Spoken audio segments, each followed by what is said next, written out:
Well, I guess it's time to get into this, folks.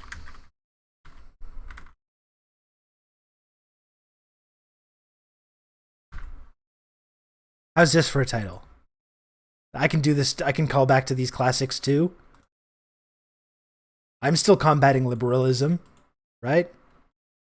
I'm doing it in my own way, though.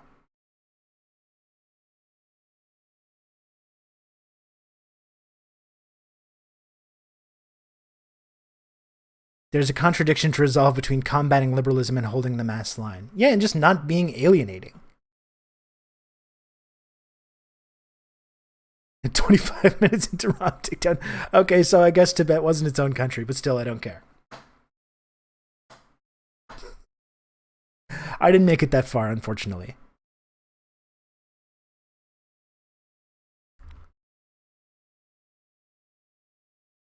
So we're going to take a look at this now.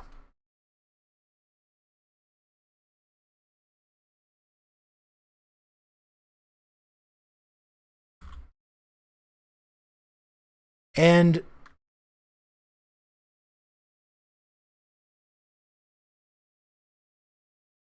so this was the AP post from last night, which I think really indicates that they're moving on from this narrative.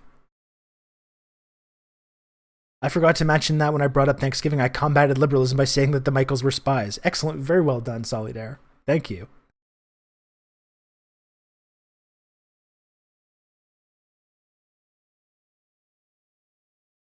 I'm sure your uncle was really thrilled about this.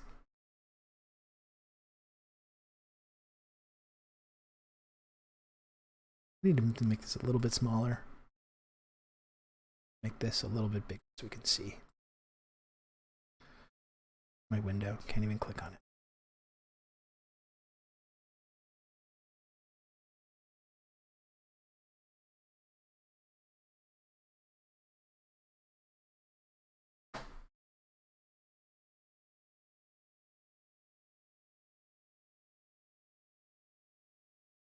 It's honestly a little weird if they move away from this narrative. It's been quite effective. Well, it is weird, but I mean, it's just, I think what they're admitting is that they don't have enough, they can't, when there's literally nothing to report on, they can't continue to do it. Even though you're right that they probably could continue to do it and people would still believe it.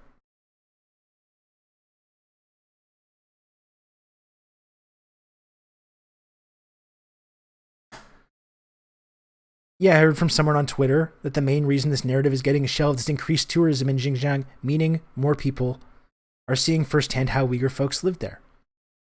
Well, and that's been always the strange thing about this, right? Was that this supposedly like scary dystopian place, people have been free to go visit there this entire time.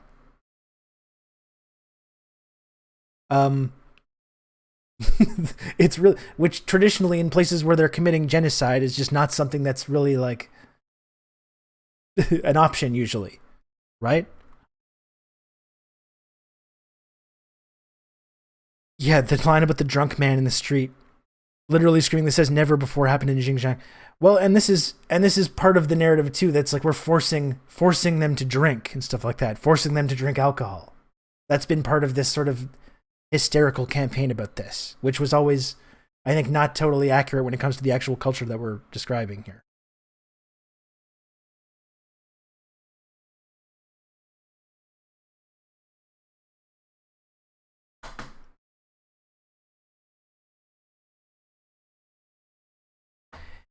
And I think no investigation, no right to speak is a good way of framing this as well, because like that's the line that I think is always, as we can all, when we talk about these issues about human rights issues, it's the line that we all need to keep in mind always. And there was an investigation which was immediately discredited because of, I believe, the UN investigator was Russian, so I guess that just meant it didn't count. And my understanding as well is that China was always open for people to come and investigate further. But what the argument that they were making is like, if you've already determined that we're guilty of something and you're just coming here to like harass us about something that you've already determined we're guilty of, well, we're not interested in that. Which I think they had a pretty decent point because it seemed like from a lot of these sources, their minds were already made up.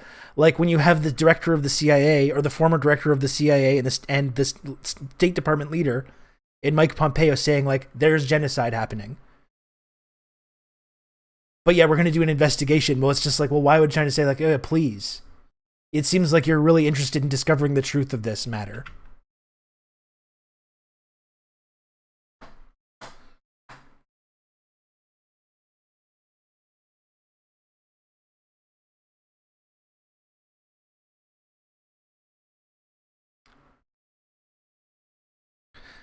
Vice investigated on behalf of the State Department.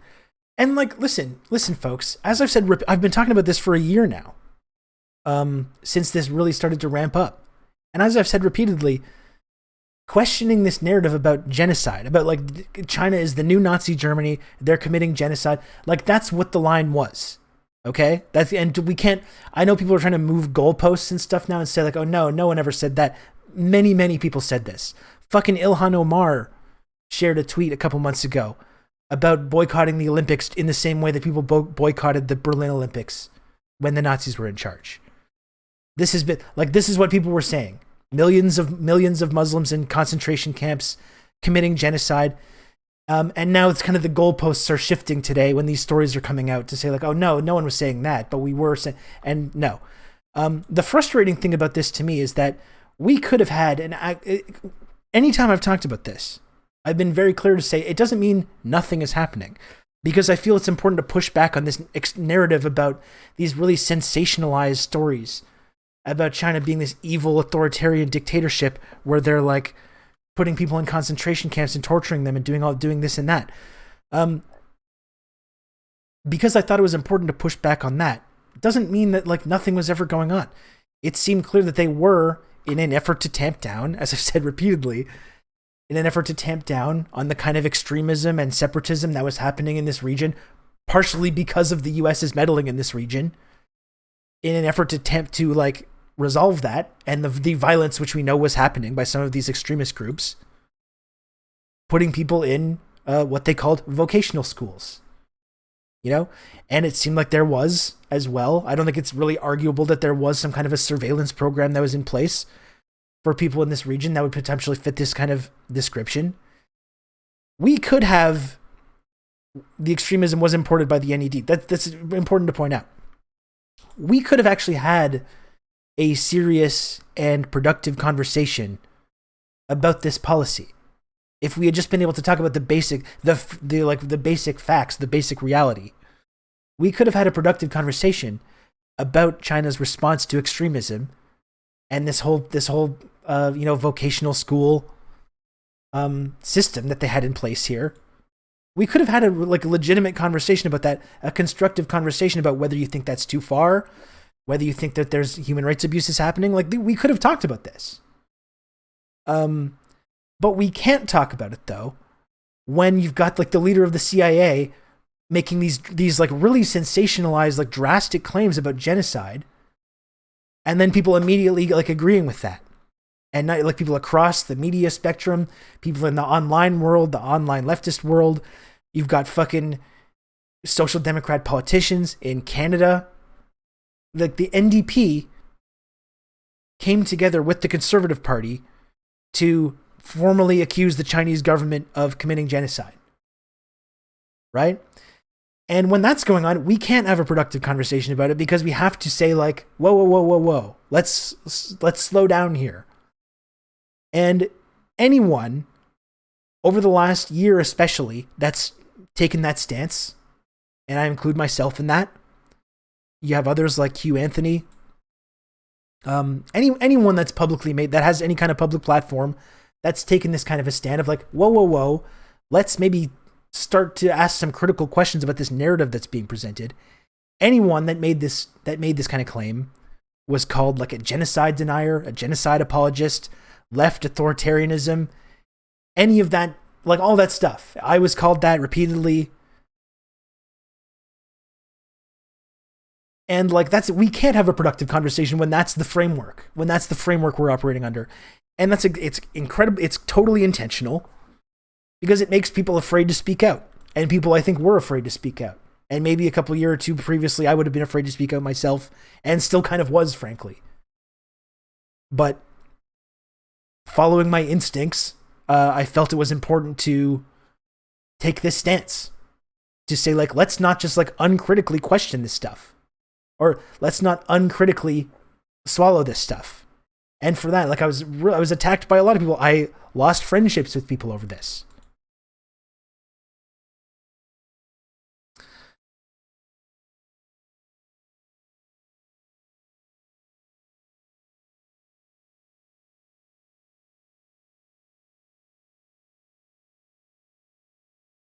And I think that's why this is kind of frustrating.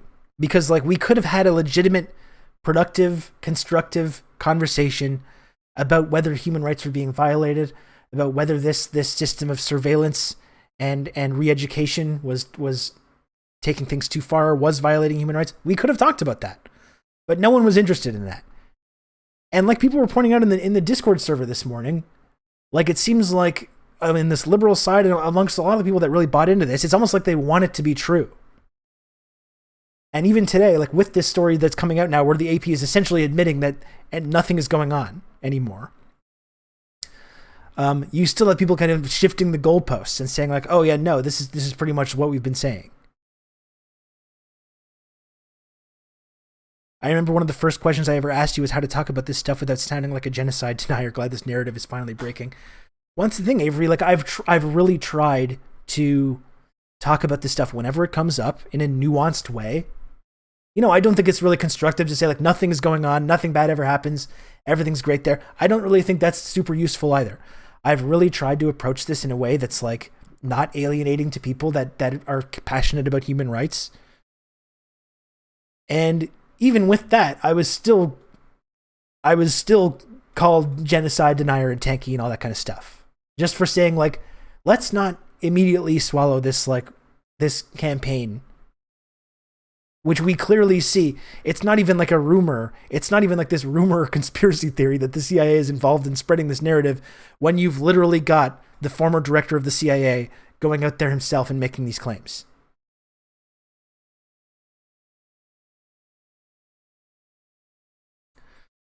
They're not really saying there wasn't a genocide, just that it's over now. Well, no, the thing is, Nakadoon, I think they are saying that there was, because like that's historically when you've got countries committing genocide, it's not something that you just like, they're like, oh, well, we're going to stop doing that now. We're going to stop our genocide. No more genocide for us. We've had our fill.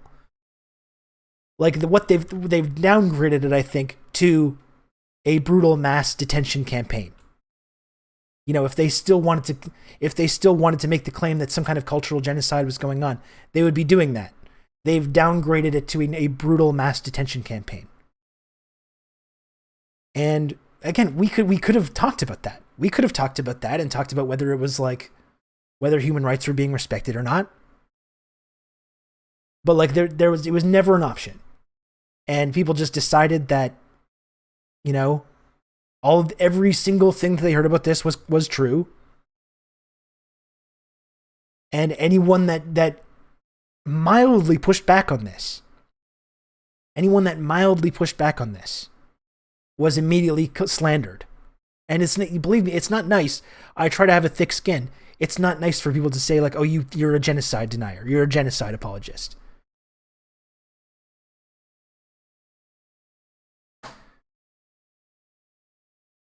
And again, it's not even to say that they're not doing things that are an overreach when it comes to people practicing their religion. But like Sean Meat, you're pointing out, or A Stick, you're pointing out, sorry. Certainly less is taken on faith from I know a guy who knows a guy's sources. I mean, that was one of the main things that Q Anthony was saying when this came up, when they had that vote. Q Anthony was saying like, this is based, like, let's slow down here. This is based on the testimony. All of this is based on the testimony of like 12 people. Like that was his basic argument. Let's not make these determinations based on this like extremely flimsy and so-called investigation by these very clearly partisan, very clearly ideological actors. And he was fucking Matthew Green, one of the most progressive members of the Canadian Parliament in the NDP, called Q Anthony a tanky for this. That's how fucking grim our situation here is in Canada. But Stick, you're right. No mention of France doing the same thing after Charlie Hebdo. France is doing incredibly horrible things to its Muslim population. Absolutely true. So is Quebec. And I've criticized that plenty.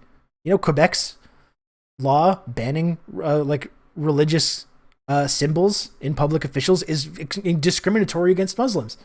Absolutely. And I don't agree with that when it happens here, when it happens in France, or when it happens anywhere. But I also don't think what's happening here or in France is a genocide. And I don't think Quebec or France is the new Nazi Germany, which is what people were saying about China. You know what I mean? It's like we couldn't talk about what was actually going on because we're trying to push back against this relentless propaganda campaign, convincing people that China is like evil incarnate.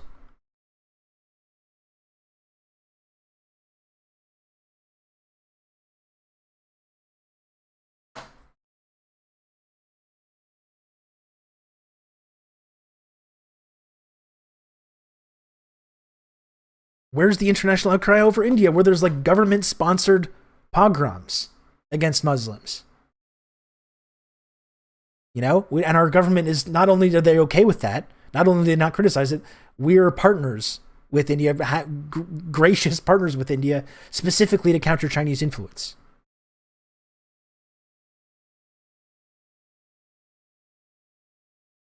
Yeah, and it has been a really common European thing post 9/11 to make Islamophobic laws and policies, and most comrade social distancing, not even European countries. This was a common Western phenomenon. This was happening in the United States, in Canada. What the fuck is Guantanamo Bay? This is why I have felt crazy. This is why I have felt absolutely insane trying to talk about this with people. And again, we're talking about a counterterrorism strategy. And this is another one of the points that I've tried to make when I talk about this. What was the United States' counterterrorism strategy? Well, it was to instantly fucking vaporize anybody that happened to be maybe standing next to someone who was maybe possibly involved with extremism. Just instantly murder people, even American citizens, even kids. Which, as we know, had like a 95% civilian death rate in these drone strikes. And the Patriot Act. Like, I honestly feel fucking crazy talking about this. Well, I think the US and China, both things can be bad. Jesus Christ. The CIA to Greenland to Poland torture black site pipeline. We tortured some folks. It's honestly insane. And people like Mike Pompeo were massive. Mike Pompeo made his career as a violently Islamophobic right-wing demagogue who supported all of this and, in fact, didn't think it went far enough. And then you have this person making these claims about genocide, and you have people on the left just lining up to agree. It has been so fucking bizarre, honestly, to watch all this play out.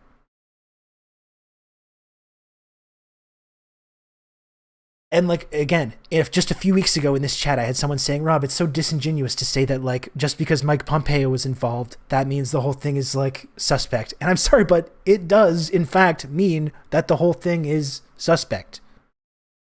When there's even one tenuous connection to the United States intelligence community, it's suspect.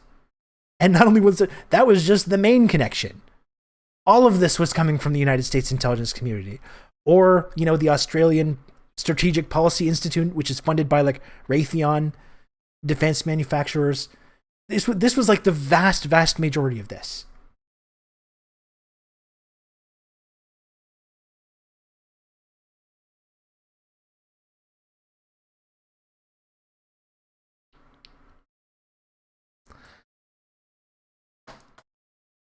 In case you missed it, CIA kidnapped people off the streets in extraordinary rendition, and the Danish government allowed them to use Greenlandic airfields for their prison transports, and the aircrafts landed in Poland at the torture sites themselves. Yeah, we're on social distancing.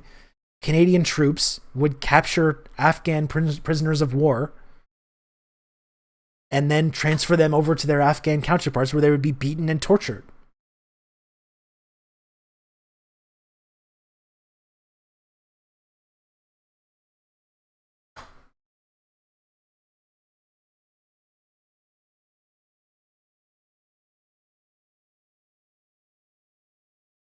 Should we? I haven't actually read this piece. Like, should we actually read this piece?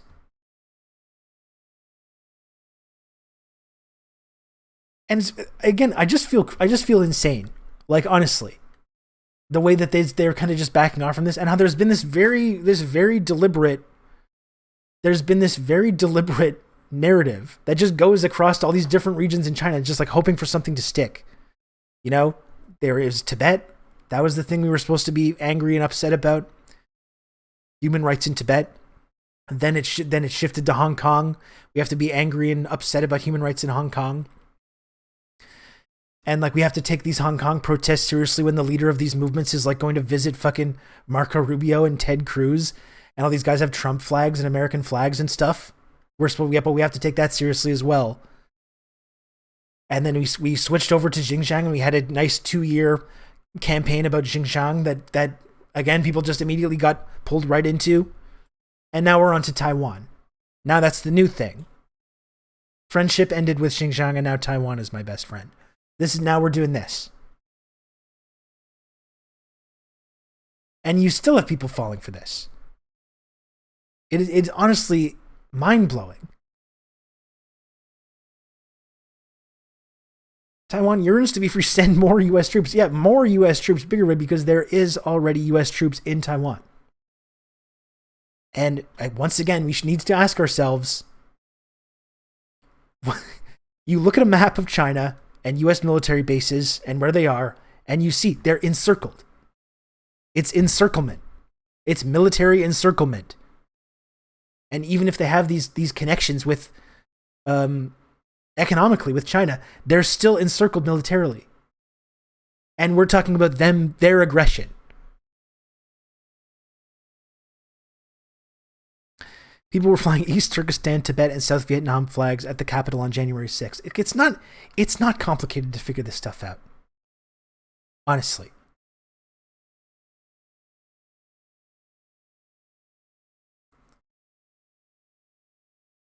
We looked at the image of the air defense zone last time we talked about this.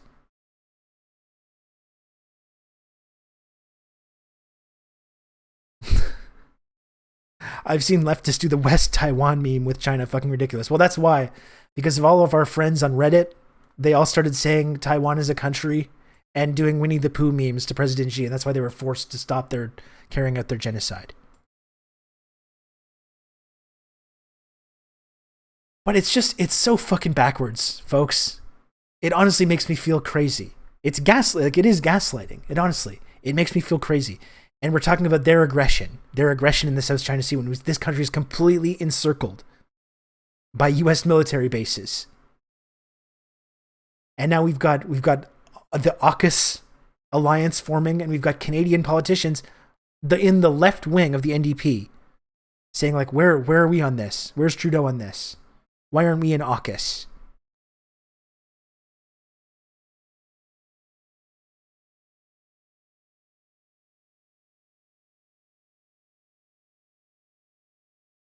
And that's where we're at. I think they might try to boycott the Olympics next. That's what I would try if I was a neolib or neocon. Well, I echo. I mean, that's already, like I said, fucking Ilhan Omar, who's probably the most, probably described as the most left-wing member of the United States Congress, with often the best foreign policy positions. Ilhan Omar shared a tweet comparing China to Nazi Germany when about specifically boycotting the Olympics. I'm not sure if they'll be able to, now that this narrative seems like it's completely collapsed.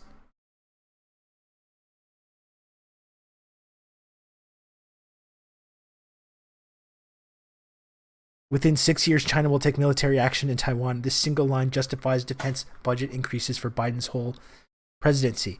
And you've got Americans now already convinced, just lining up at the fucking trough for their propaganda slop, They're already like, yeah, we need to send troops into Taiwan if there's ever any reason to.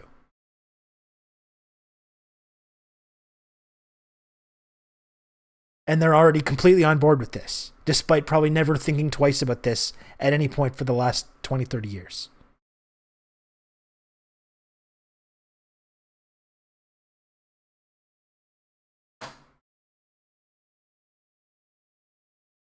That would be incredibly cool if Macron destroyed NATO over AUKUS, but somehow I don't see it happening.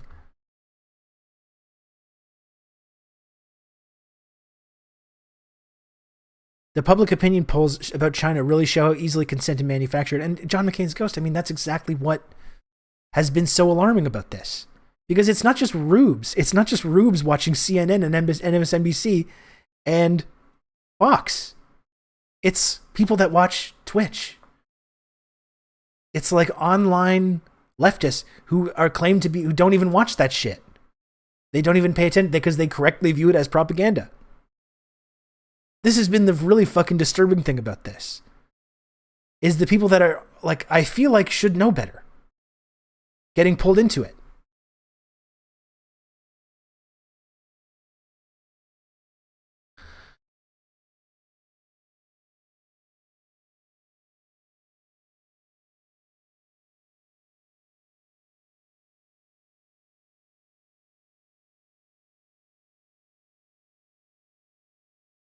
Let's take a look at this.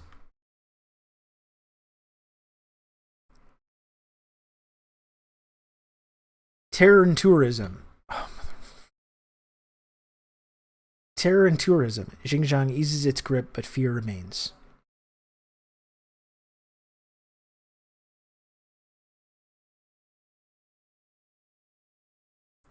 This is some guy, Rob Russo, some leftist based in Canada. I was turned on to this sick individual, and I found this.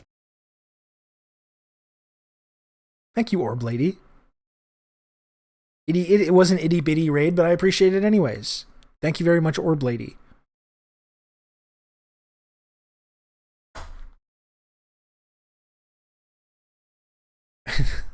It's true, but and we've talked about this endlessly when we talk about the whole, like, when we were talking about the whole Nazi Western Alliance post World War II and the ways that the Nazis were inspired directly by the founders of our own countries.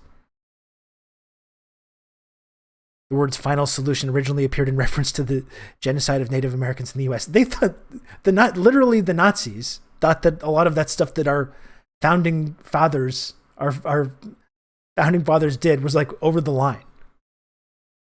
That's how fucking insane that is.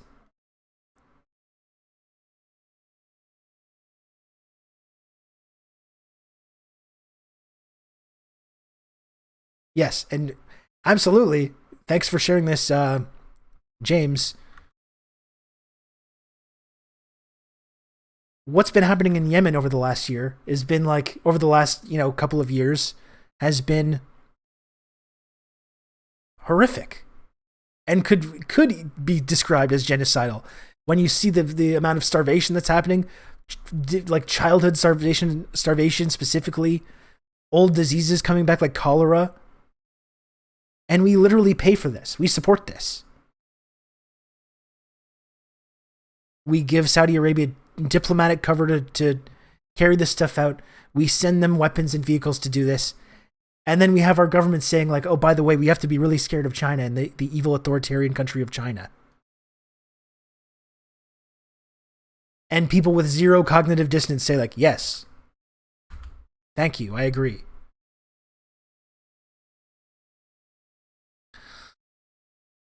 Okay, so here's this AP News article. The razor wire that once ringed public buildings in China's far northwestern Xinxiang region is nearly all gone. Gone too are the middle school uniforms and military camouflage and the armored personnel carriers rumbling around the homeland of the Uyghurs. Gone are many of the surveillance cameras that once glared down like birds from overhead poles and the eerie eternal wail of sirens in the ancient Silk Road city of Kashgar. It's an interesting way, just the way that this article is written to be like spooky and nefarious while they're describing something that is not happening. kind of interesting. We gave them to cover to chop up a journalist. Well, HTA, I mean, that's, to me, the stuff about the Saudi Arabia and Khashoggi was always strange because, like, while that was obviously a very, very terrible thing, I thought it was weird to focus on this one journalist because he has got elite liberal connections.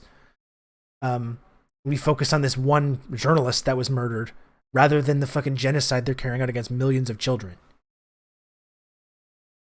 That was always strange to me.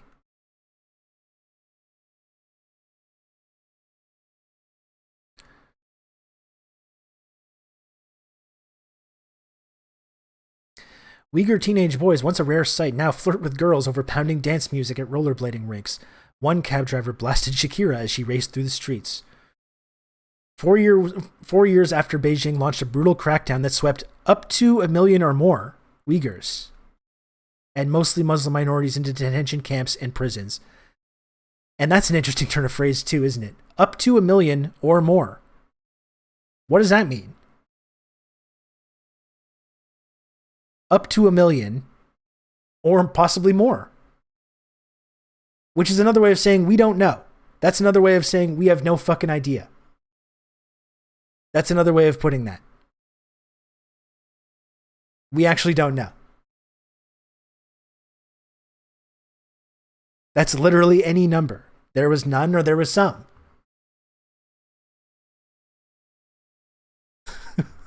Or there was lots. Who knows? The concentration camp to Shakira fan pipeline. It could be less than 1 million or as high as infinity. Come on. Control of Xinxiang has entered a new era. Chinese authorities have scaled back many of the most draconian and visible aspects of the region's high-tech police state. The panic that gripped the region a few years ago has subsided considerably, and a sense of normality is creeping back in. Shit, sorry.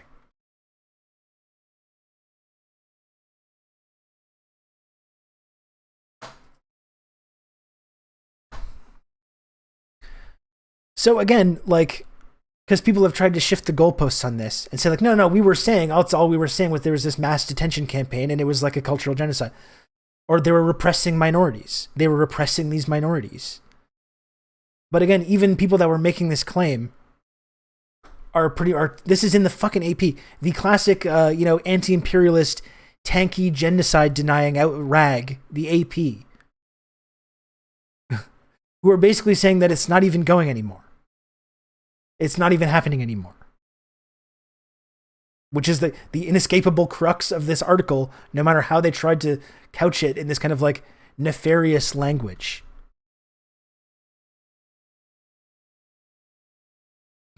The high-tech police state, very different from our own low-tech freedom state. That's right. Yes.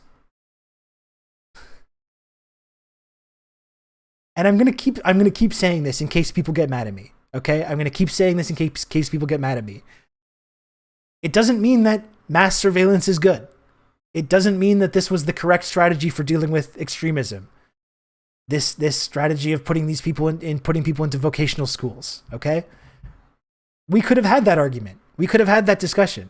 We could have had a nuanced discussion about that. But it's been impossible in the climate of the last year and a bit. It's been completely fucking impossible.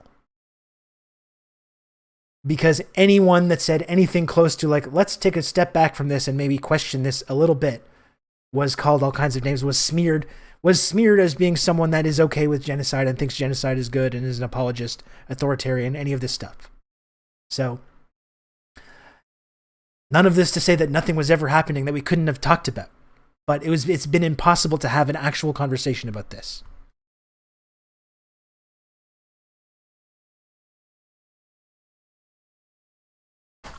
But there is no doubt who rules, and evidence of the terror of the last 4 years is everywhere. Again, it's not like we have flags here that show that like that indicate the government of the country that you live in. It's seen in Xinxiang cities where many historic centers have been bulldozed and the Islamic call to prayer no longer rings out. It's seen in Kashgar where one mosque was converted into a cafe, and a section of another has been turned into a tourist toilet. It's seen deep in the countryside where Han Chinese officials run villages, and it's seen in the fear that was ever present just below the surface on 2 rare trips to Xinxiang I made for the Associated Press, one a state-guided tour of the foreign press. A bike seller's eyes widened in alarm when he learned I was a foreigner. He picked up his phone and began dialing the police.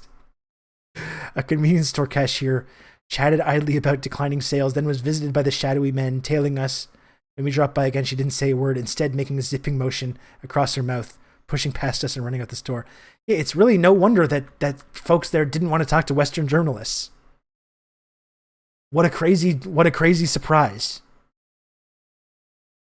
What a crazy coincidence that people weren't interested in talking to Western journalists. Like, remember we saw that BBC guy try to do a report in China, and everyone was like yelling at them, being like, hey, fuck you, you suck. Stop lying about China. And the guy was like, this is an example of the evil authoritarian system of the brainwashed citizens harassing journalists and stuff. And it's like, no shit that they don't like you. Your whole job is to make this country out to seem like it's evil incarnate.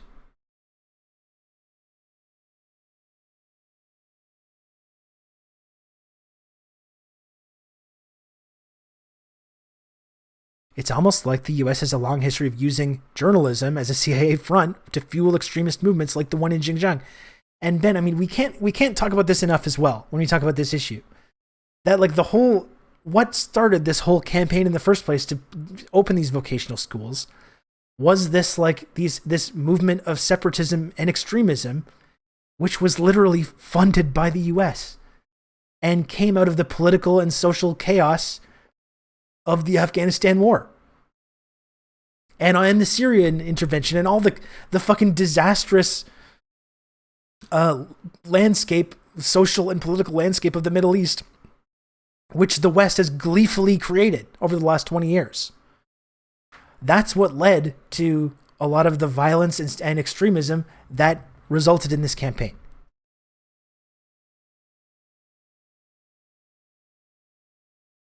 Which is, again, a time-honored Western strategy of funding extremist groups and then criticizing countries for cracking down on these extremist groups. It's time and time again this has happened. Endless examples of this. Many such cases. But people fall for it every time. Every goddamn time.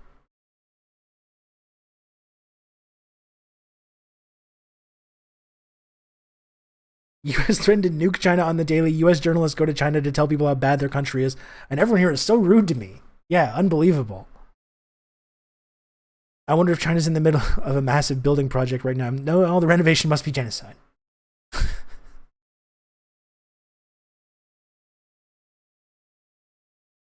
But again, I saw fucking Ryan Grimm talking about this the other day, saying that you're not allowed to go to a mosque in Xinxiang, which, correct me if I'm wrong, I don't believe that's accurate. Like, we could literally look right now and look at many mosques in Xinxiang that people go to, literally every day. Am I crazy? When he said that, and I was frustrated because he came on my podcast, he came on the Insurgents podcast.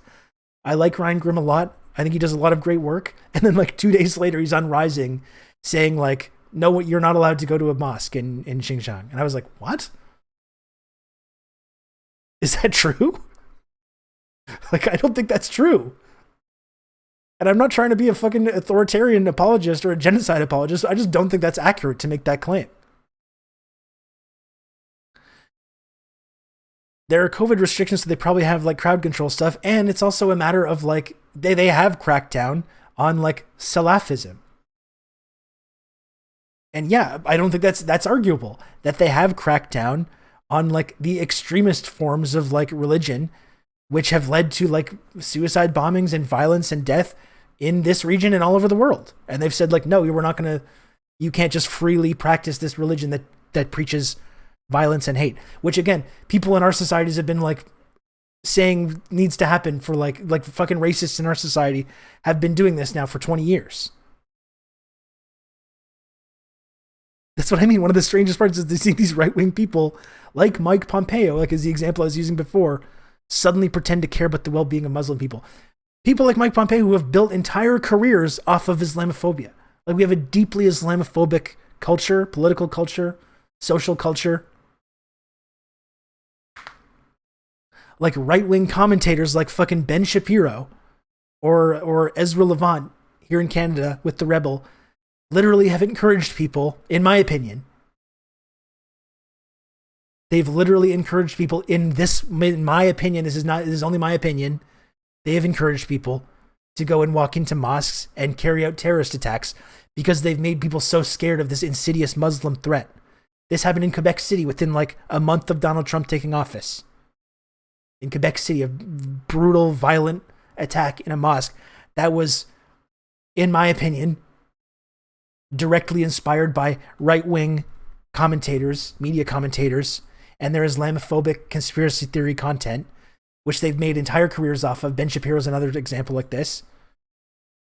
And then you have these people saying, like, we're the Muslim defenders. The Muslim defenders have logged on. And we really care about this, like, minority ethnic group. Like, are you fucking kidding me? It's so bizarre that people can't see this just for being a complete farce.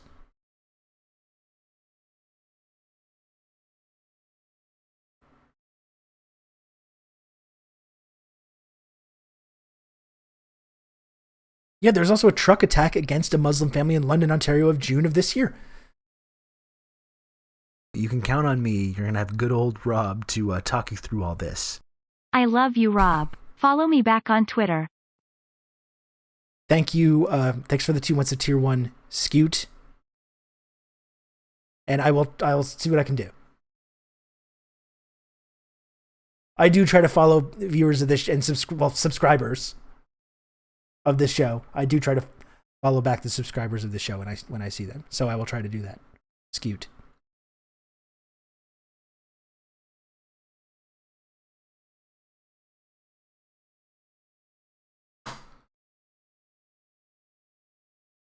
Grim also said something on the insurgents. You're going to have good old Rob to talk you through all this.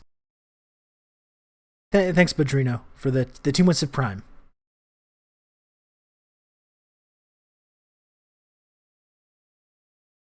She just died? Wow, I didn't know that. You're telling me now for the first time. She led an amazing life. What else can you say? She was an amazing woman, whether you agree or not. She was an amazing woman who led an amazing life. Actually, sad to hear that. I am sad to hear that. Thank you.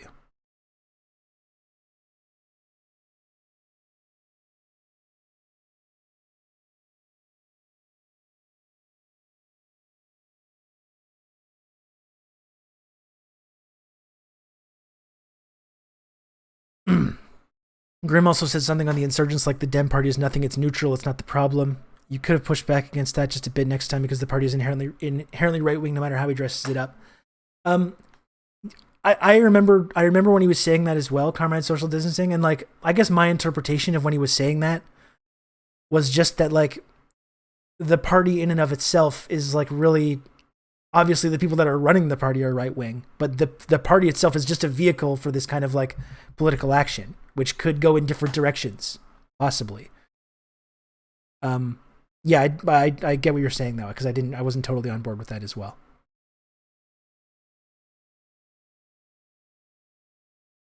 Well, I can't find a name I like. What I would say about that is to look at the footnotes of that Wikipedia article and trace back where the actual sources of the facts are coming from.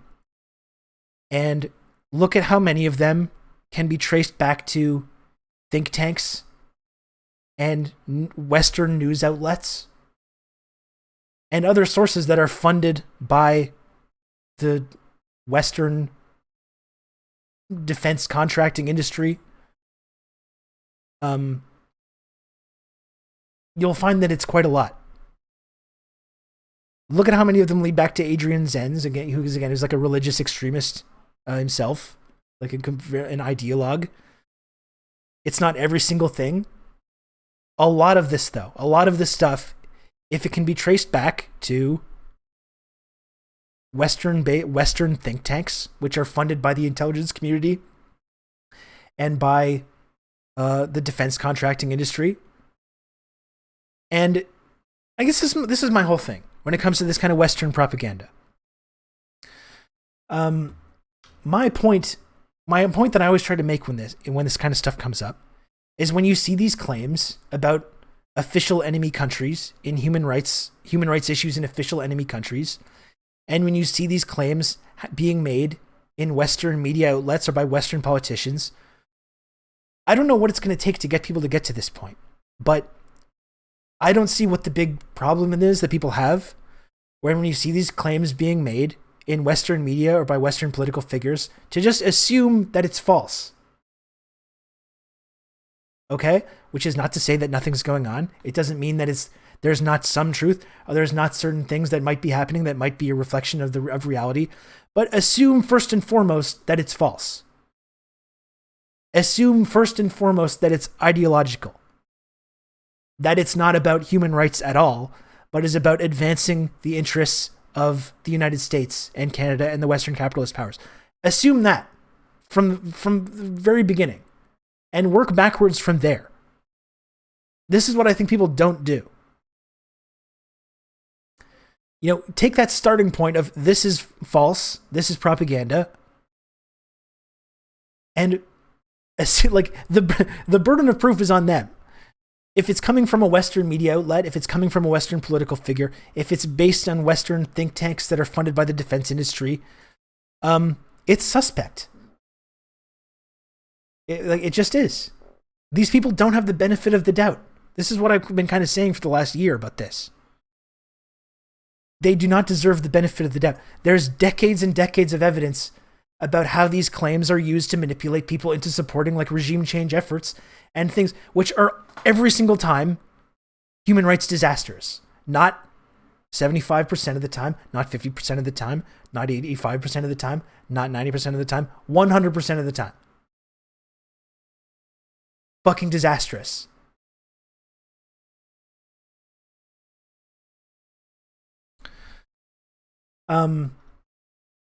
There's decades of evidence of this.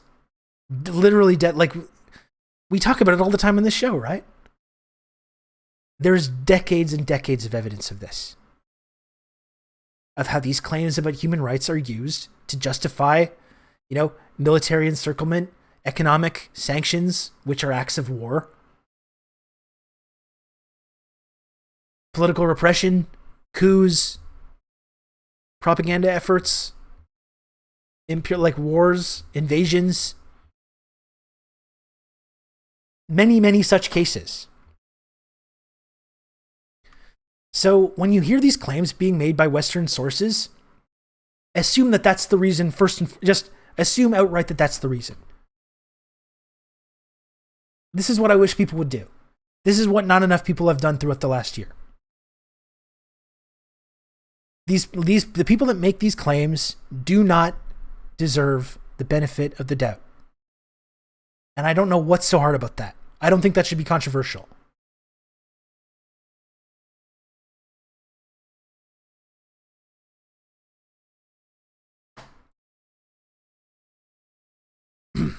I don't think it should be controversial to say like the onus is on you to prove beyond a shadow of a doubt that that's what you're saying is true. If you see it in CNN, MSNBC, the AP, any Western media outlet, any Western think tank, any political figure across the political spectrum, the burden of proof is on them. They don't get the benefit of the doubt when they start making these claims. I don't understand what's so difficult for people about this.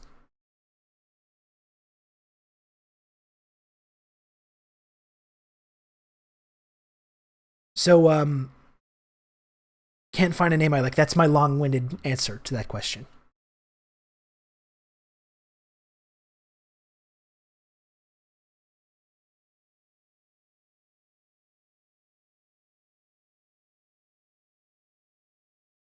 And that's right. Some people just do want to be anti-China, gets the clicks. That's the sad truth.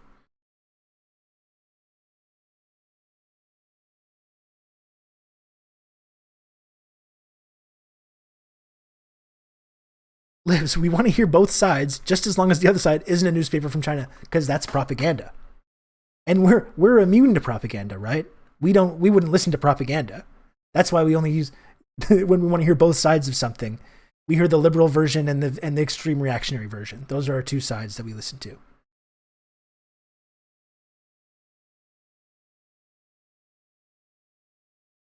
The fact that we so casually throw around the word genocide shows how seriously we as a culture actually take it. It's been fucking... It just makes me sick, honestly, Moss World, when in Canada, we're repeatedly, just every single week, uncovering further evidence of the genocide that this country's founded on, which was not a cultural genocide or a repression of a religious minority, which was outright state-sponsored mass murder. And we see evidence of this every fucking day. And we're throwing around accusations of genocide to official enemy countries, and people are just, yep, I agree. Thank you.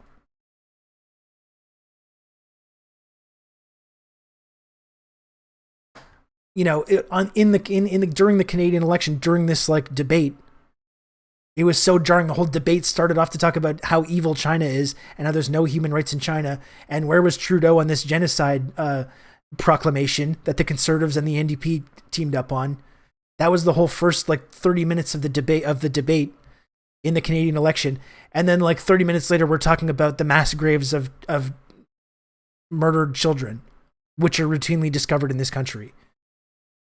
And it's like, no one noticed, no one feels weird about this? Am I the only one that feels a little uncomfortable with this?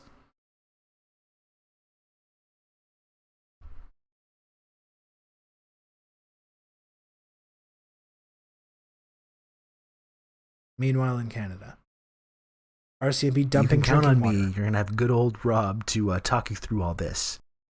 Just finished the extermination chapter of the Jakarta method, and I hold you responsible for that at Rob Rousseau. Oh man, that's so fucking devastating. Thanks for Punch Drunk Pulpit for the tier 1. That part of the book is so fucking devastating. It spends the whole first third of the book basically talking about the hope and the revolutionary spirit of the developing world post World War II, and just gets to that point where the authoritarian crushing of that begins. It's so fucking depressing. But yes, this is the country. We have a lot of credibility to talk about repressing ethnic minorities or indigenous people.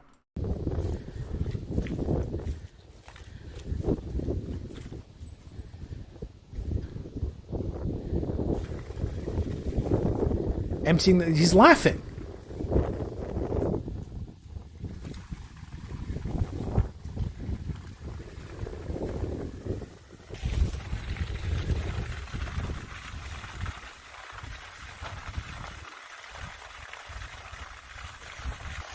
Can I turn that off, please? It's not your property. You touch it, you'll be arrested for mischief. That's not your property. I can turn that off. Isn't it property? No, that's our property. Is it? Yeah. How did you get here?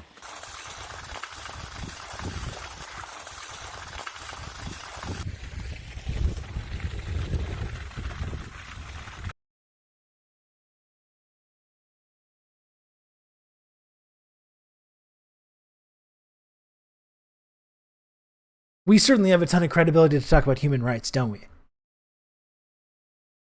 It really just makes me sick. And isn't Canada about to have a literal Nazi sympathizer as PM? Yes, Ben, we are. And Chrystia Freeland. And Q Anthony, by the way, has been doing a lot of great work talking about, you know, because we've talked about her family lineage, but literally her entire career was based originally in this kind of fascist revisionism, writing for Ukrainian newspapers, rehabilitating fucking fascist far-right figures in the name of anti-communism.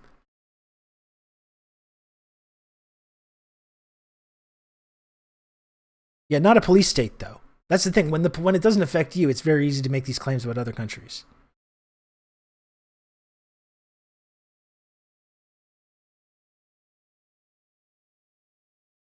Yeah, and throwing around genocide is extra contemptuous, considering how many fascist Eastern European countries are basing their entire national projects around the muddying of that term, like the Ukraine.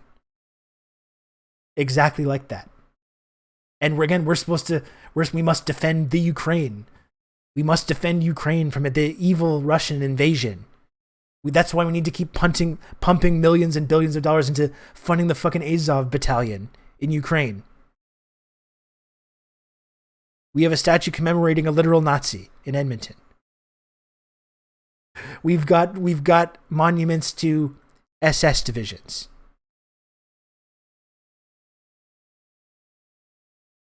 Freeland is just a Nazi girl boss and you guys are just jealous. Oh my gosh. I'm going to keep reading this. We'll keep reading the AP piece.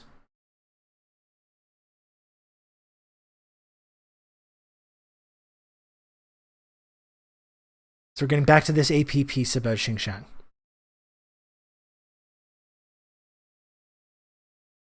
At one point, I was tailed by a convoy of a dozen cars, an eerie procession through the silent streets of Aksu at 4 a.m. Anytime I tried to chat with anyone, the miners would draw in close, straining to hear every word. It's hard to know why Chinese authorities have shifted to subtler message of controlling the region. It may be that searing criticism from the West, along with punishing political and commercial sanctions, have pushed authorities to lighten up. That's right, we did this. They just stopped. That's it. Because of our pressure. Because of our pressure, they've stopped doing genocide now. And by the way, we can also talk about these punishing political and commercial sanctions, which have literally resulted in businesses not doing business in Xinjiang, resulting in people losing their employment there, including Uyghurs.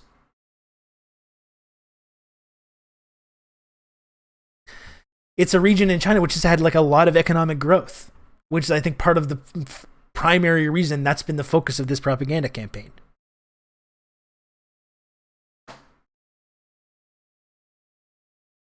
There are neither fascists nor Nazis in Europe. There are only Muslim critics and Islam skepticists. And for certainly never ask a European about the Romani people. That's right. Who were, again, one of the primary victims of the Holocaust.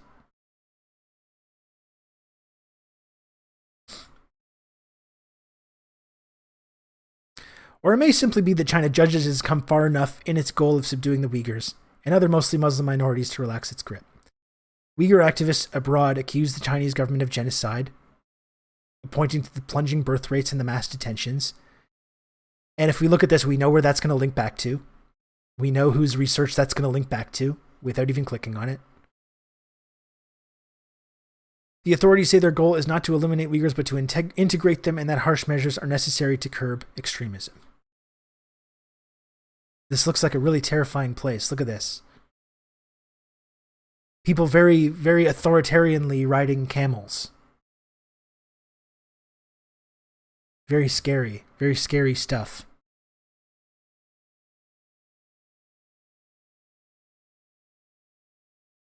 White people must be getting genocided too, because we have plunging birth rates here as well. I mean, it's this white supremacist myth. That's what they're all obsessed with. The plunging birth rates.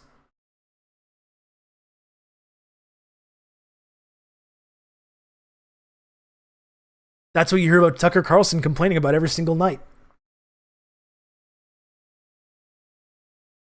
Maybe it's some kind of bomb camel. The camel is clearly brainwashed. Okay, that's an indoctrinated camel. 1984, but with camels. That's right.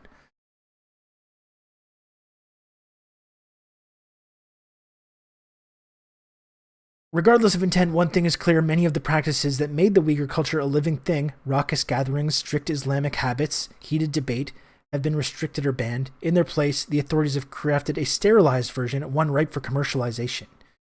Xinjiang officials took us on a tour to the Grand Bazaar in the center of Urumqi, which has been rebuilt for tourists, like many other cities in Xinjiang. Here there are giant plastic bearded Uyghur men and a giant plastic Uyghur instrument. A nearby museum for traditional naan bread sells tiny plastic naan keychains, Uyghur hats, and fridge magnets. Crowds of Han Chinese snap selfies. So I guess, the argument that they're making is that, like, and again, this description doesn't sound like fucking cultural genocide to me. They're literally like promoting their culture, but they've sterilized it and made it for profit, and so Han Chinese people can enjoy it. That's the argument. Base China banning debates. That's the argument, though, is that like, oh yeah, this is the place where apparently we've been told repeatedly, even after they moved away from like the Nazi Germany concentration camp thing, where there's a cultural genocide going on, and they're literally describing like the culture being promoted.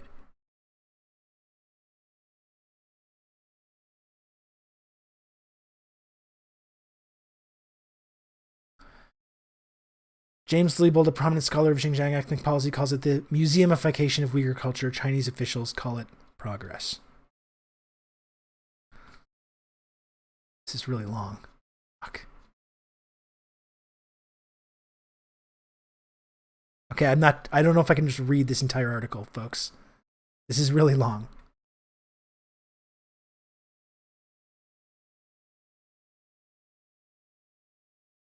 This is interesting, though, too, some of these photos. A mosque with the banner, "Love the Party, Love the Country," is seen near Shul County in northwestern China's Xinxiang Uyghur Autonomous Region. So again, there are indeed mosques that people can go to. The idea that it's like not an option for Muslims in this region to visit a mosque. But they've tried to incorporate it into their like project of like the Chinese state, which again, you see it outside of there's flags outside of every fucking religious center in the West. Like we've got flags all over the place. I just don't see how it's different.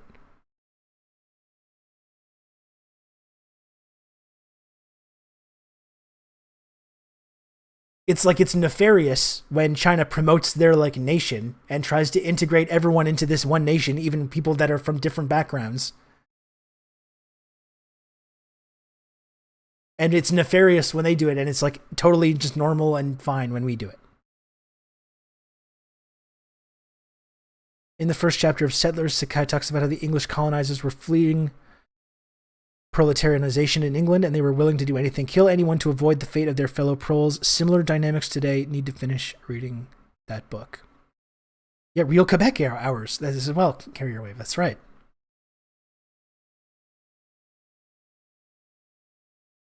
And the bit on the alcohol is the best bit. It's hilarious how they try to spin it.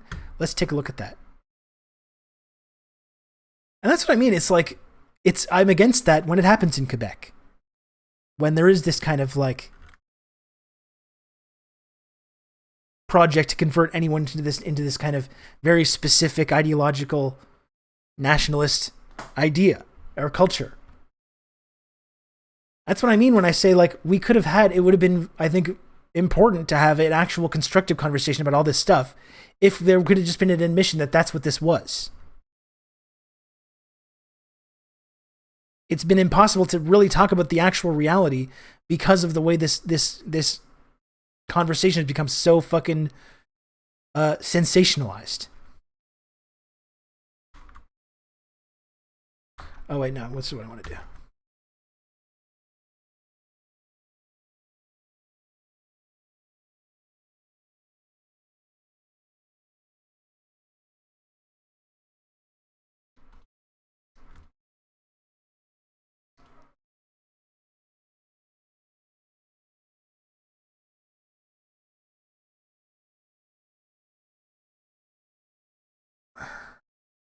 But in rural villages and quiet suburbs, many houses sit empty and padlocked. In one Kashgar neighborhood, the words "empty house" is spray painted on every third or fourth residence. In a village an hour's drive away, I spot dozens of empty house notices on a half-hour walk, red lettering on yellow slips fluttering in the wind on door upon door. Control is also tighter deep in the countryside, away from the bazaars that the government is eager for visitors to see. In one village we stop in, an elderly Uyghur man in a square skullcap answers just one question: "We don't have the coronavirus here, everything is good," before a local Han Chinese cadre demands to know what we're doing. He tells the villagers in Uyghur, if he asks you anything, just say you don't know anything. Behind him, a drunk Uyghur man was yelling, "Alcohol is forbidden for practicing Muslims, especially in the holy month of Ramadan." "I've been drinking alcohol. I'm a little drunk, but that's no problem. We can drink as we want now," he shouted. "We do what we want. Things are great now." That sounds terrible. At a nearby store, I noticed liquor bottles lining the shelves. In another town, my colleague and I encounter a drunk Uyghur man passed out by a trash bin in broad daylight. Though many Uyghurs in big cities like Urumqi have long indulged in drink... Though many Uyghurs in big cities like Urumqi have long indulged in drinking, such sights were once unimaginable in the pious rural areas of southern Xinjiang.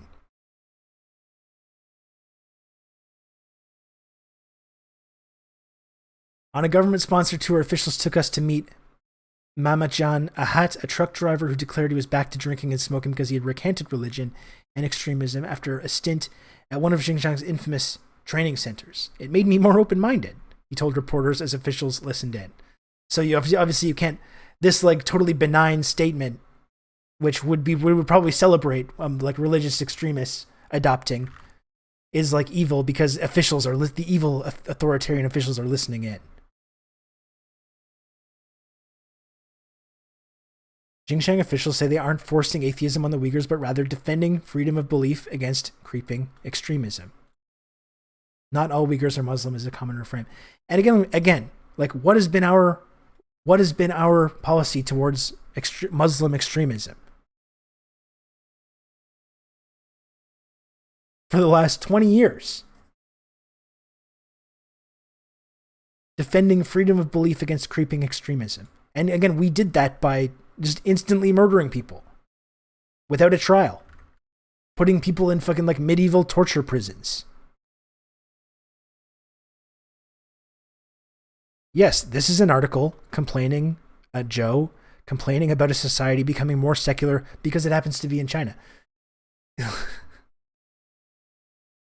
Ship extremists to Guantanamo Bay, that's ethical. And it raises the question, and I think this is an interesting conversation to have, it's an interesting discussion to have, is how should we approach extremism? Obviously, I think the Western approach was fucking human rights disaster. We can have a conversation, we'd absolutely have a conversation about whether this goes too far, whether people think that what the Chinese policy went too far. But like, I would like to know what the position people have about like what is to be done about this kind of religious extremism, which again is sponsored by the West, and which was deliberately exported from places like Saudi Arabia, exported with full support of the West across the Muslim world in order to disrupt like pan-Arabic nationalism, which was like inherently socialistic. Important to point that out. So I would like to know if the people that think this is like too much, and I'm willing to hear those arguments that this is like too far, trying to like take steps to like secularize your society. But when there's extremism, when there's extremist groups operating in your society, carrying out terrorist attacks and killing people, which was happening there, is the answer to that to just do nothing at all? You know? I don't know what the answer is, but like we know our version of combating extremism and what that looks like. I think we all agree that was barbaric and wrong. And then you have this approach, and this is what the whole last year of this conversation about cultural genocide has been about. And we can talk about whether this goes too far, but it's like it's just a different approach to the same problem. That arguably, has more elements of like restorative justice. And is more humane than what our approach was.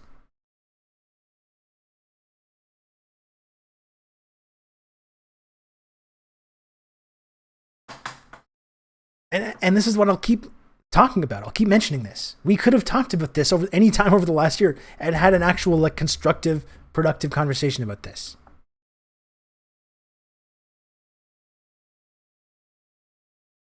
In China, drugs are illegal, but if you get arrested with less than 5 kilograms of weed, you get 10 to 15 days in jail. Compare that to the drug policy in the US, which punishes users more than traffickers. I mean, it's been the excuse to lock up tens of millions of black and brown people for their entire lives. Or to at least disenfranchise people and like to take them to completely pull them out of any kind of productive society. And that's not even to say that Chinese approach to drug use is good or something that that's worthwhile. But like, we can also take a look at how drugs have been used in an attempt by colonialists, like the British Empire, to deliberately try and destroy their society.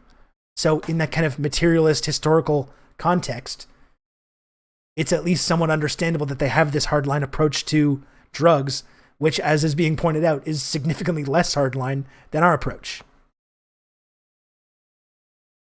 And yeah, of course, it's not genocide when the United States following the civil rights movement, enacts all these drug laws, and people like Joe Biden were at the front and center of this.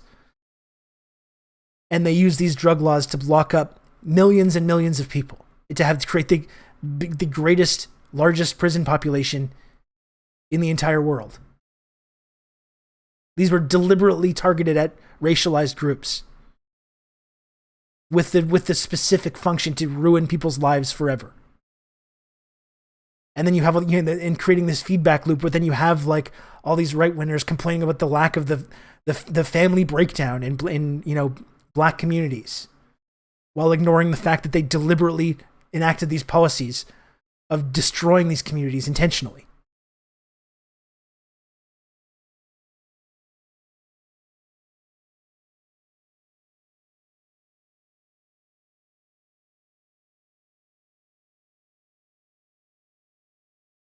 Yeah, if Joe Biden's children had lived in one of those racial jungles, as he put it, they would have their lives fucking ruined. But because they're Joe Biden's kids, they get to continue with their lives and get powerful, jobs in industries that they have no fucking experience in.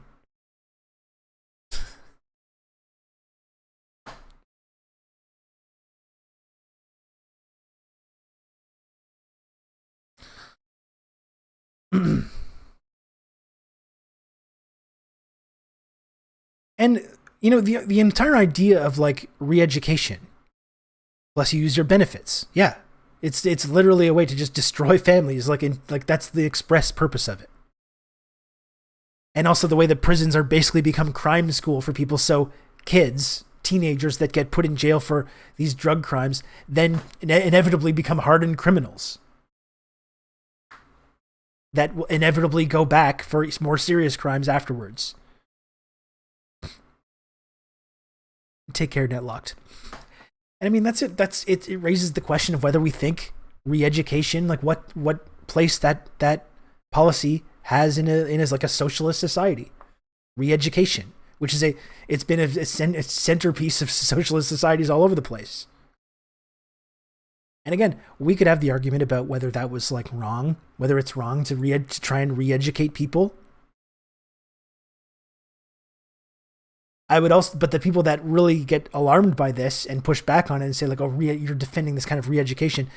Like, I would like to know what they think is going to happen when our amazing socialist society eventually emerges in these Western countries, where eventually their political advocacy is going to turn into an actual socialist society. What are we going to do with the millions and millions of reactionaries that have been inundated with anti-communist propaganda their whole lives? What are we going to do about those folks? Well, we don't want to be authoritarian, so we're just going to let them continue believing all these things. We're going to let them organize, arm themselves, because we wouldn't want to be authoritarian. Like, I would like to know, seriously, people that complain about authoritarianism and re-education camps, and I would like to know what's going to happen to the millions upon millions of people in our Western societies that are going to fucking lose their minds as soon as they hear they think that the Democratic Party or like the Liberal Party, Justin Trudeau, are like extreme left socialist. When if the day comes at some point in the future when an actual socialist society emerges here, what are we going to do with those folks?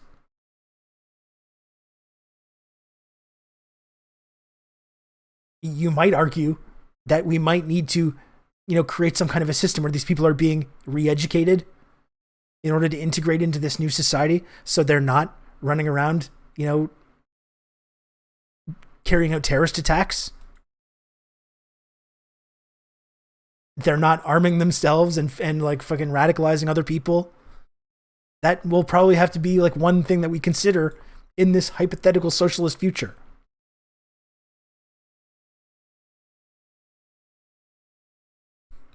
The tankies say we need to institute re-education facilities, deprogram the chuds, and literally say, I hope all the anti-vax chuds die en masse, get fucked, social Darwinism. That's right.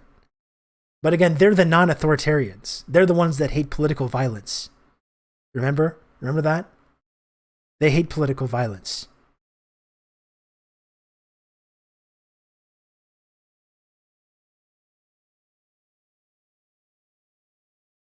That's a good question. Anatherion, how do anarchists solve that problem? I don't know. No one seems to have an answer for this. Like you have an organized separatist group in your society that's murdering innocent people. Do you, like what are you supposed to do? Seriously. I'm seriously asking. We've accepted that our solution to this issue is barbaric. Apparently instituting this system of re-education centers and trying to make these societies more secular and to integrate better. Apparently that's authoritarianism as well. So like what's the solution there?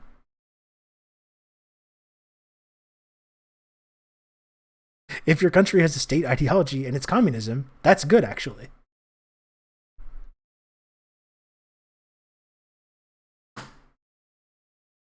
Hey Sam.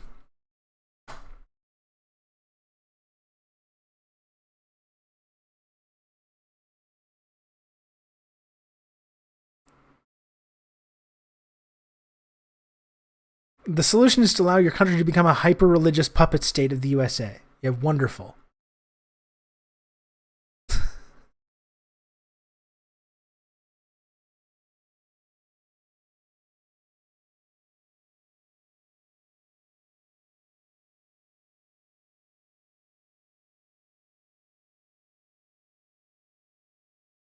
You can count on me. You're going to have good old Rob to talk Hey, anonymous you through all gifter. this.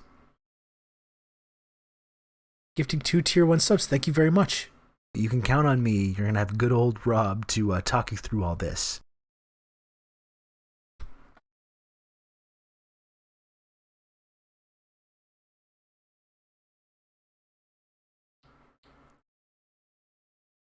So what else do I have on this?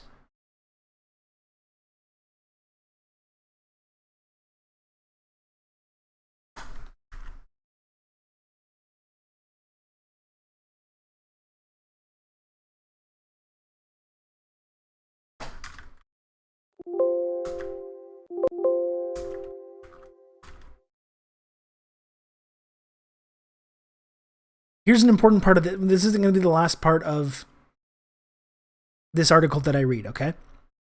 Because this is a really important part as well. China has long struggled to integrate the Uyghurs, a historically Muslim group of 13 million people with close linguistic, ethnic, and cultural ties to Turkey. Since the Communist Party took control of Xinxiang in 1949, Beijing's leaders have debated whether stricter or softer measures are more effective in absorbing the vast territory, half the size of India. For decades, policy in Xinxiang swung back and forth, even as the state granted special benefits to minorities, such as hiring quotas and extra points on entrance exams, glass ceilings, racism, and restrictions on religion alienated and angered many Uyghurs. This is this crucial paragraph here. The harder the government tried to control the Uyghurs, the more stubbornly many clung to their identity. A few resorted to violence, carrying out bombings and knifings against a state they believed would never accord them with genuine respect. Hundreds of innocent civilians, both Han Chinese and Uyghur, perished in increasingly deadly attacks. And that's kind of the centerpiece of this, isn't it? That's the whole reason for what this policy has been about, this policy of re-education and this policy of like these vocational schools. Like people were dying, including Uyghurs. People that are trying to go to the mosque are being killed in terrorist attacks. We totally allow that here with no response. That's right. Which we all know to be bullshit. We know because we've all been living through it, especially if you're Muslim.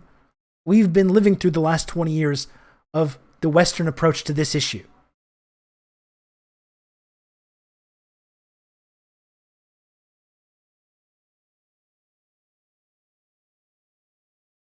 Hiring quotas are literally unconstitutional in the U.S. because heaven forbid we mandate equality.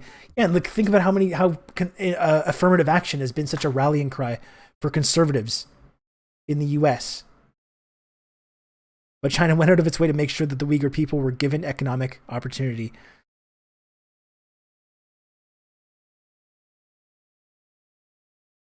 Yeah, and like I said, we've said repeatedly, like this is one of the fastest growing like regions economically.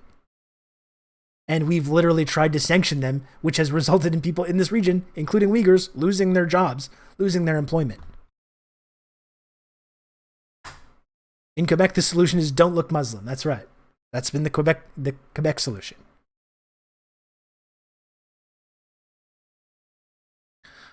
Literally, that Uyghur man talked about how now he could finally drink in public. Why couldn't he before? Maybe because of the terrorism. Yeah, and the like extremism.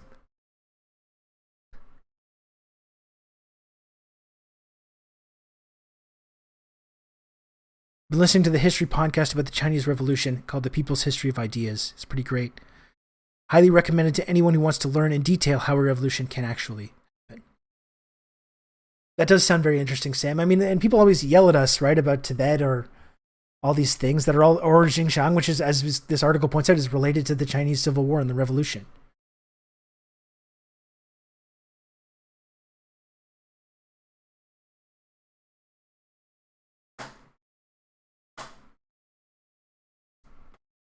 And yeah, it's like this thing, it's territory that the government won in a profound, bloody conflict.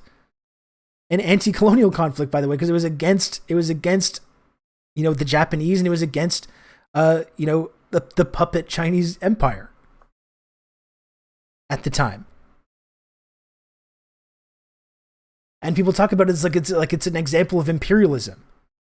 It's the same argument about the Soviet Union, right? It was imperialist because of this territory that they took in Ukraine and the Crimea and all these places, and not like a place where they fought a war against fascism and won.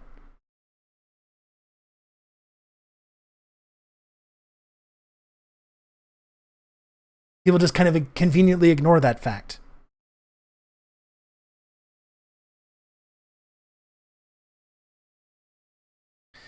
Yeah, and France had a plan. They were supposed to do that same thing. And that's it. In France, in the US, in Canada, we just put these people in prison. Or we just instantly murder them with no trial. That's our solution. And we've spent the last year talking about the new Nazi Germany concentration camps. And this is what, ultimately now they're admitting that this is what it was about. Yeah, Red Scary, that tweet thread was so cool about the former Chinese emperor, who they sent to re-education rather than killing him. And it was a successful re-education. And he devoted himself to helping people and repenting for the terrible things he had been part of as the emperor. It was an extremely positive, successful example of rehabilitation rather than violence.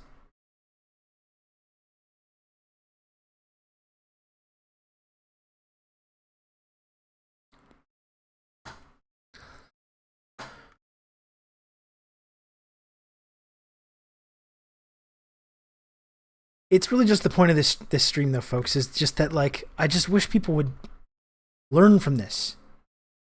You know?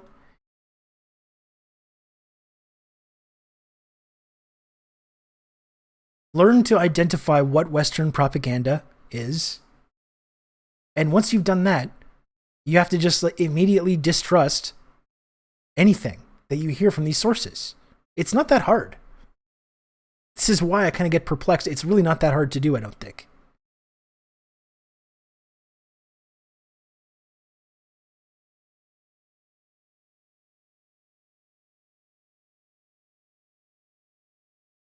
And here's me trying to be reasonable again. Reasonable Rob. I would like to think that maybe in the future, people will be slightly more skeptical about sensationalist claims about human rights in official enemy countries, but it's probably being optimistic. How many more examples do we need? This is what I would genuinely want to know. How many more examples do we need of people falling for these narratives? Every fucking time.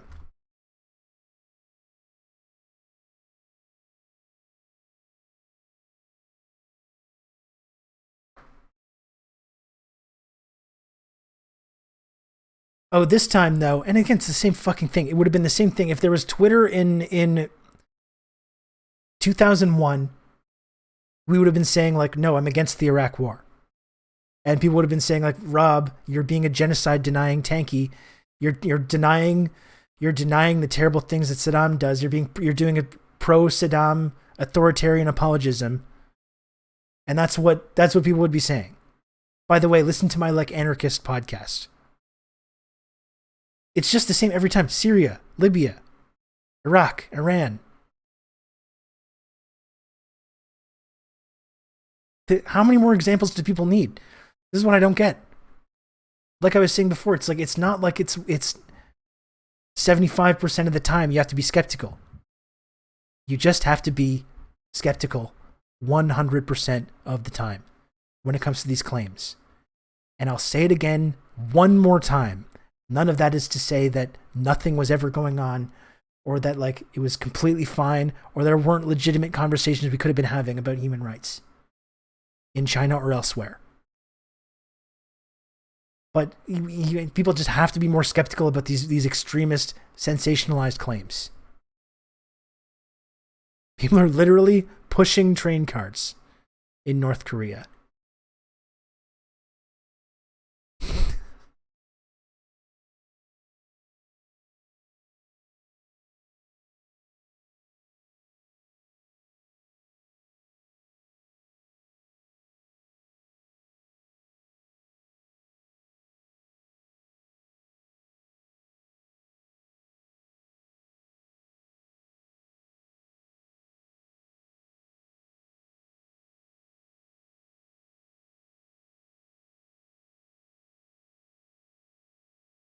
I could get into this guy. This person Will of the Yeti, who has a hammer and sickle in their bio.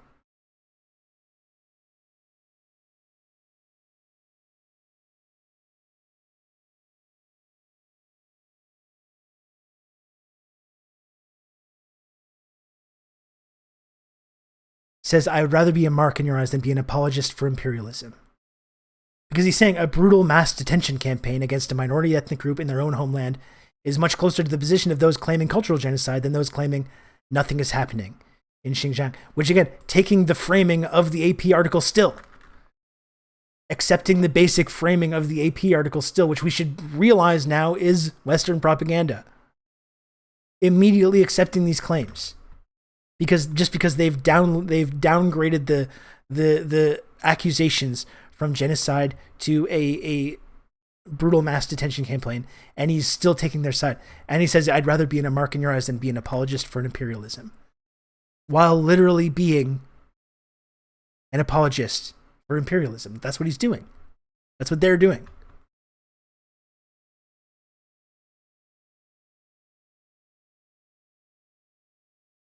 But I've seen a lot in the comments to my very benign tweet about this, the shifting goalposts. The shifting goalposts of people that are claiming that there was some kind of nuance in this conversation over the last year or two. And not that people weren't saying new Nazi Germany, millions of Muslims in camps, carrying out genocide. Anyone that questions this at all is a genocide apologist. That's been the discourse. And people are trying to say that there's still no, we were still right, actually. We were still correct about this. People just don't want to admit, ultimately, it's a personal thing where people just don't want to admit that they've been duped. That they've bought into one of these campaigns because they all think they're immune to propaganda. And folks, as we all know, you're not immune to propaganda. You're not. We are, obviously, but most people aren't. We live in a very heavily propagandized society. That's what we started off talking about. And people think that people pretend, they tell themselves that they're not. They tell themselves that they are immune. They tell themselves that we don't have propaganda in these countries. People were comparing Xi to Hitler. Again, including Ilhan Omar, who has probably the best foreign policy views of anyone in the Democratic Party.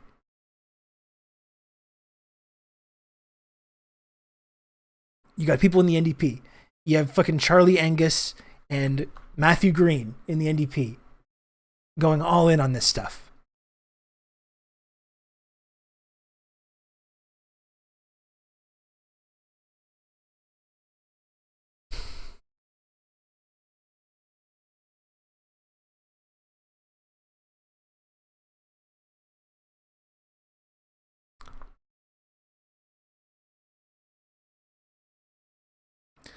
I'm just going to nonchalantly mention that all the political streamers that thought there was genocide going on are completely silent about this AP article. Well, I'm sure that's true, Sebs. And again, there's many people. This has been very common on Twitch to talk about this.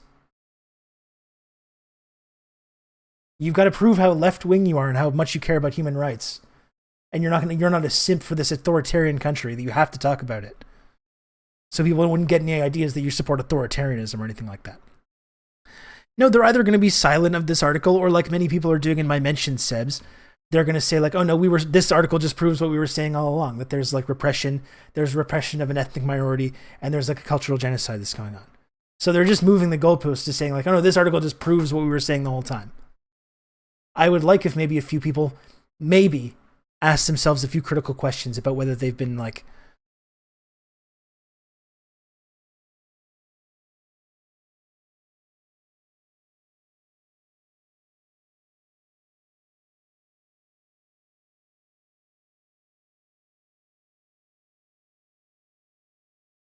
our friend Know Nothing. Friend of the stream Know Nothing. Does anyone know how legit this is? The headline makes it seem like incredible news, but parts of the article make it seem like the genocide is still ongoing. Know Nothing. Just Know Nothing, please. Just admit to yourself that you got played. I know it's disappointing. I know it's hard to admit that you've been duped by Western propaganda, and you've become a mouthpiece for like very reactionary people in the government and the media that like want to do regime change in this region, and that want to economically isolate and politically isolate China. I know it's difficult to admit that you've been a victim of one of these like propaganda campaigns, but everyone, you're all going to feel better. It's not just Know Nothing, it's everyone that's gotten involved in this. Just admit that you got played. And then if you can admit that to yourself, it won't happen again. And like we were saying, it's like, this is like, he wants it to be going on. He wants it to be happening. They're like desperate. They want this to be true so badly.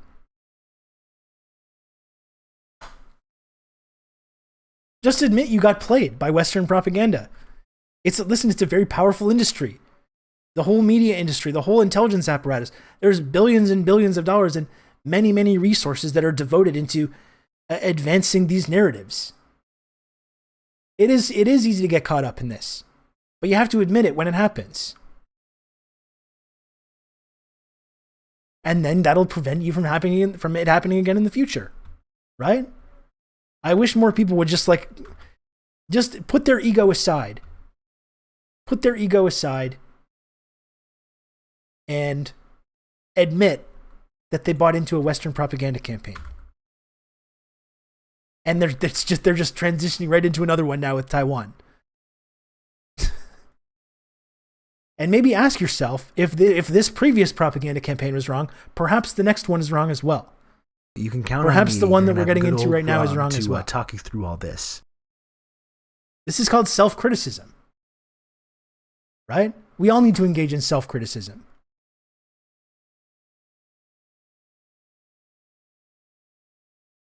Force of Bill, thank you very much for the 9 months of Tier 1. I appreciate that. Never forget they took our precious Michaels. Oh, our precious Michaels.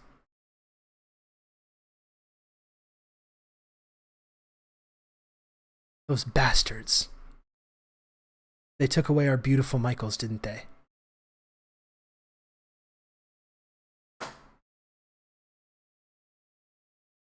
The Michaels come back and immediately the genocide is over. That's right. Yeah, I would like to see, honestly, like I'm being petty, but I would like to see some apologies. I would like to see some apologies, frankly, from people like Matthew Green and the NDP, who have promoted this narrative.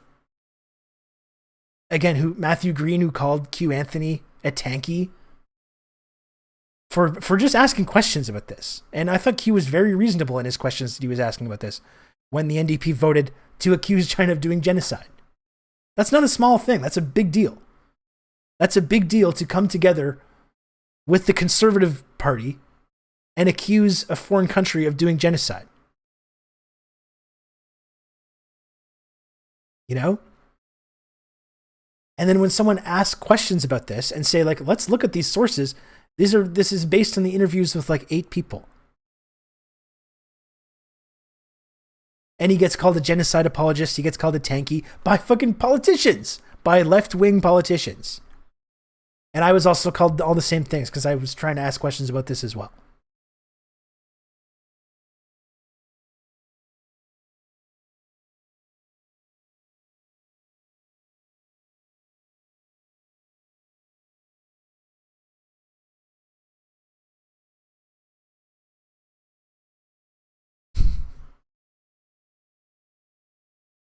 And I agree.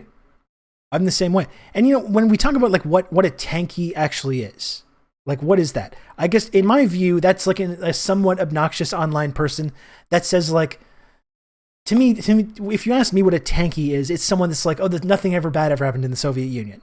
Nothing bad ever happens in North Korea. Nothing bad ever happens in China. It's all good. It's like a worker's paradise. And they'll whitewash the very real mistakes that were made and very real crimes that happened. But the way that they've tried to lump everyone who says one positive thing about China or the Soviet Union or pushes back on any of these narratives, lump everyone into that category. And frankly, I'd rather be in that category than with the liberals that make excuses for this kind of imperialist narrative time and time again. The ultimate concrete communist, right? Bunker gang. That's right. That's something I would much rather be with them, because even these tankies that say nothing bad ever happened in the Soviet Union, which I don't think we know is not really accurate, are still going to be right about these claims more often than like any of our friends in the social democrat or anarchist or liberal world.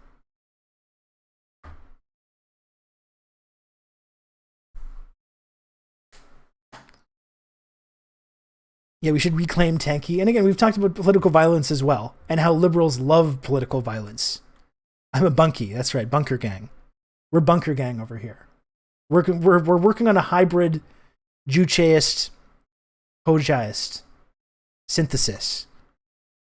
By the time we're finished on the stream, we're going to create the ultimate version of socialism, and we won't be able to be stopped. You've just become an elite member of the Friendship Triangle.